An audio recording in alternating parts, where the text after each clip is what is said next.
ಅನೇಕರು ಮನಸ್ಸಲ್ಲಿ ದೊಡ್ಡ ದೊಡ್ಡ ಬಯಕೆಯನ್ನು ಇಟ್ಕೊಂಡು ಜೀವನವನ್ನು ಮುಂದೆ ತಗೊಂಡೋಗ್ತಾರೆ. ಅವ್ರ ಮನಸ್ಸಲ್ಲಿ ನಾನು ಸರಾಸರಿ ಒಬ್ಬ ವ್ಯಕ್ತಿಯಾಗಿ ಬಾಳಬೇಕು, ಅಂದರೆ ಸಮೂಹದಲ್ಲಿ ಅವರಿಗೆ ಹೆಸರು, ಸ್ಥಾನ, ಮಾನ, ಆ ಥರ ಪದವಿ ನೀಡುವಂತಹ ಬದುಕನ್ನು ಬಾಳಬೇಕು, ಒಂದು ಒಳ್ಳೆ ಡಾಕ್ಟ್ರಾಗಿ ಬದುಕಬೇಕು, ಅಥವಾ ಒಬ್ಬ ಮಿನಿಸ್ಟ್ರ್ ಆಗಬೇಕು, ಅಥವಾ ದೊಡ್ಡ ಕಂಪನಿಯಲ್ಲಿ MD ಆಗಿ ಬಾಳಬೇಕು. ಈ ರೀತಿ ಅನೇಕ ದೊಡ್ಡ ದೊಡ್ಡ ಸ್ವಪ್ನಗಳನ್ನು ನೋಡುತ್ತಾ ತನ್ನ ಮನಸ್ಸಲ್ಲಿ ಅದನ್ನು ಬೆಳೆಸುತ್ತಾ ಮುಂದೆ ಜೀವನವನ್ನು ಮಾಡುತ್ತಾ ಇರ್ತಾರೆ. ಆದರೆ ನಮಗೆಲ್ಲರಿಗೂ ಕೂಡ ಗೊತ್ತಿದೆ, ನಾವೇನು ಬಯಕೆಯನ್ನು ಇಟ್ಕೊಂಡಿರ್ತೀವೋ ಕೆಲವೊಮ್ಮೆ ನಮ್ಮ ಜೀವನದಲ್ಲಿ ನಮ್ಮ ಜೀವನದ ಪರಿಸ್ಥಿತಿಗನುಸಾರವಾಗಿ ಆ ಒಂದು ಸ್ವಪ್ನವನ್ನು ಕೈಗೂಡೋಕ್ಕೆ ನಮ್ಮಿಂದ ಸಾಧ್ಯವಾಗದೇ ಇರ್ಬೋದು. ಆದರೆ ನಾವೊಂದು ವಿಚಾರವನ್ನು ಅರ್ಥ ಮಾಡುವಂಥದ್ದು ಬಹಳ ಅವಶ್ಯಕತೆ ಇದೆ. ಏಕೆಂದರೆ ಜೀವನದಲ್ಲಿ ಸತ್ಯವನ್ನು ತಿಳ್ಕೊಂಡು ನಾವು ಮುಂದೆ ಹೆಜ್ಜೆ ಇಟ್ಟಿದಾಗ ನಮ್ಮ ಜೀವನದಲ್ಲಿ ಏನು ಬೇಕೋ ಅದು ನಮ್ಮ ಮುಂದೆನೇ ಬಂದು ಸೇರುತ್ತೆ. ಏಕೆಂದರೆ ನಾವು ಆಳವಾಗಿ ಯೋಚನೆ ಮಾಡಿದಾಗ ನನ್ನ ಮನಸ್ಸಲ್ಲಿ ಯಾತಕ್ಕೋಸ್ಕರ ಬೇರೆಯೊಬ್ಬರನ್ನು ನೋಡುವಾಗ ಅದೇ ಥರ ನಾನು ಬದುಕಬೇಕು ಎಂಬ ಇಚ್ಛೆ ಬರುತ್ತೆ. ಡಾಕ್ಟ್ರ್ ಆಗಬೇಕು, MD ಆಗಬೇಕು, ಮಿನಿಸ್ಟ್ರ್ ಆಗಬೇಕು, ಒಳ್ಳೆ ಇಂಜಿನಿಯರ್ ಆಗಬೇಕು ಎಂಬ ಆಲೋಚನೆಗಳು ಯಾಕೆ ನಮ್ಮ ಮನಸ್ಸಲ್ಲಿ ಬರುತ್ತೆ?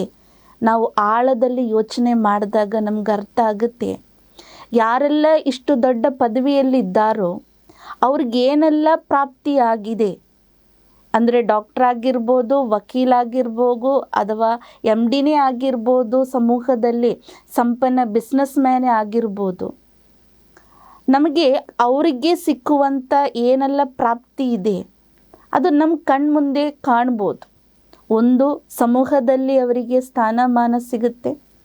ಎರಡನೇದು, ಅವರಿಗೆ ಬೇಕಾದಷ್ಟು ಜನ ಸಪೋರ್ಟ್ ಇರುತ್ತೆ, ಅವರಿಗೆ ಅಧಿಕಾರ ಇರುತ್ತೆ, ಹಾಗೆಯೇ ಅವರ ಹತ್ರ ಧನ ಸಂಪತ್ತು ಜಾಸ್ತಿ ಇರುತ್ತೆ. ನಮ್ಮ ಕಣ್ಮುಂದೆ ನೋಡುವಾಗ ಅವರೊಂದು ಲಕ್ಸುರಿ ಲೈಫನ್ನು ಲೀಡ್ ಮಾಡೋದು ನಮಗನ್ಸುತ್ತೆ. ಏಕೆಂದರೆ ಅವರೆಲ್ಲ ಒಂದು ಖುಷಿಯನ್ನು ನೋಡುವಾಗ, ಸಂತೋಷವನ್ನು ಬಾಹ್ಯವಾಗಿ ನೋಡುವಾಗ ನಮ್ಮೊಳಗಡೆನೂ ಸ್ವಾಭಾವಿಕವಾಗಿ ಆ ಒಂದು ಇಚ್ಛೆ ನಮ್ಮಲ್ಲೂ ಹುಟ್ಟುತ್ತೆ, ಅವರ ಹಾಗೆ ನಮಗೂ ಬಾಳಬೇಕು, ಬದುಕಬೇಕು ಎಂಬುದು. ಅದಕ್ಕೋಸ್ಕರ ಯಾವುದೋ ಈ ಒಂದು ಸ್ಥೂಲವಾಗಿರುವಂತಹ ನಾವು ಇಚ್ಛೆಯನ್ನು ಪಡ್ತೀವಿ, ದೊಡ್ಡ ಬಿಸ್ನೆಸ್ ಮ್ಯಾನ್, ದೊಡ್ಡ MD ಆಗಬೇಕು ಅಥವಾ ಡಾಕ್ಟ್ರ್ ಆಗಬೇಕು ಅಂತ ಯಾವ ಇಚ್ಛೆ ಇದೆಯೋ ಅದು ಇಂಡೈರೆಕ್ಟಾಗಿ ನಮ್ಮಲ್ಲಿ ಮನಸ್ಸಲ್ಲಿ ಬರುತ್ತೆ. ಏಕೆಂದರೆ ಅದರ ಒಳಗಡೆ ಇರುವಂಥದ್ದೇನು, ಹಣ ಸಂಪಾದನೆ ಮಾಡೋದು, ಹೆಸರು, ಅದೇ ಪ್ರಶಸ್ತಿಯನ್ನು ಸಂಪಾದನೆ ಮಾಡುವ ಒಂದು ಇಚ್ಛೆ ಇರುವುದರಿಂದಲೇ ನಾವು ಇಂಡೈರೆಕ್ಟಾಗಿ ಈ ಬೈ ಪ್ರಾಡಕ್ಟ್ಸನ್ನು ನಮ್ಮದನ್ನಾಗಿ ಮಾಡಿಕೊಳ್ಳಿಕ್ಕೆ ನಾವು ಬಯಸ್ತೀವಿ. ಆದರೆ ಜೀವನದ ಸತ್ಯ ಮತ್ತೊಂದಾಗಿದೆ. ನೋಡಿ, ಈ ಜಗತ್ತು ಎಷ್ಟೊಂದು ವಂಡರ್ಫುಲ್ ಆಗಿದೆ. ಜಗತ್ತಲ್ಲಿ ಎಷ್ಟು ವೃಕ್ಷಗಳಿದೆ, ನೀವು ಪ್ರಕೃತಿಯನ್ನು ನೋಡಿ ಕಲಿಯುವಂಥದ್ದು. ಪ್ರಕೃತಿಯಲ್ಲಿ ವ್ಯತ್ಯಸ್ತವಾಗಿರುವಂತಹ ಹಲವಾರು ಪ್ರಕಾರದ ಮರಗಳಿವೆ. ಅದೇ ರೀತಿ ಅದರಿಂದ ಬರುವಂತಹ, ಅದು ಕೊಡುವಂಥ ಫಲಗಳು ಕೂಡ ವ್ಯತ್ಯಸ್ತವಾಗಿರುತ್ತೆ, ಎಲ್ಲವೂ ಒಂದೇ ರೀತಿ ಇರೋದಿಲ್ಲ. ಹಾಗೆ ಹೂ ಗಿಡಗಳನ್ನು ನೀವು ನೋಡಿ, ಎಷ್ಟು ವೆರೈಟಿ ಹೂಗಳಿದೆ.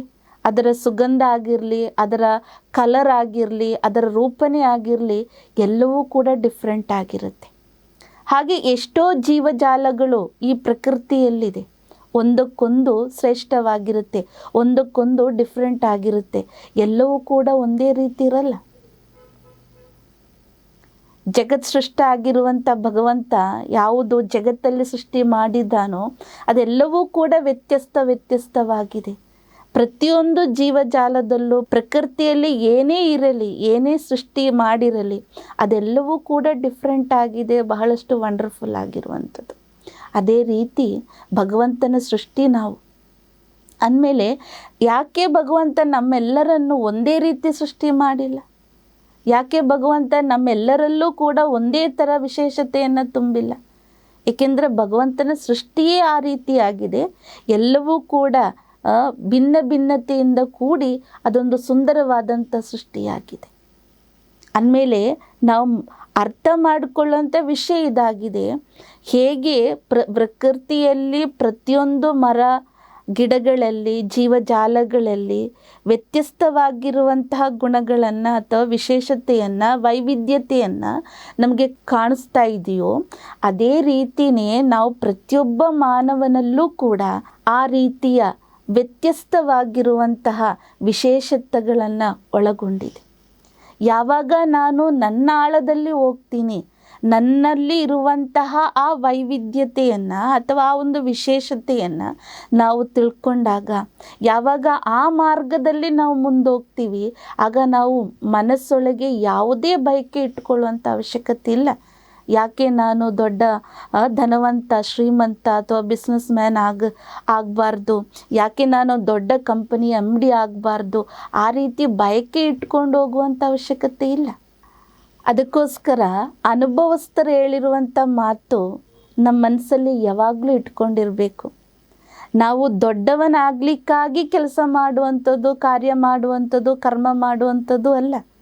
ಯಾವಾಗ ನಾನು ದೊಡ್ಡ ಕರ್ಮವನ್ನು ಮಾಡ್ತೀನಿ, ಯಾವಾಗ ಶ್ರೇಷ್ಠ ಕರ್ಮವನ್ನು ಮಾಡ್ತೀನಿ, ಯಾವಾಗ ಪುಣ್ಯ ಕರ್ಮವನ್ನು ಮಾಡ್ತೀನಿ, ಆಗ ಆಟೋಮೆಟಿಕ್ ಆಗಿ ನಾನು ಈ ಸಮೂಹದಲ್ಲಿ ಆ ಒಂದು ಶ್ರೇಷ್ಠ ಪದವಿಯನ್ನು, ಉನ್ನತಿಯನ್ನು ಅಥವಾ ನಮಗೆ ಸ್ಥಾನ ಮಾನ ಎಲ್ಲವೂ ಕೂಡ ನಮಗೆ ತಂದು ಕೊಡುತ್ತೆ.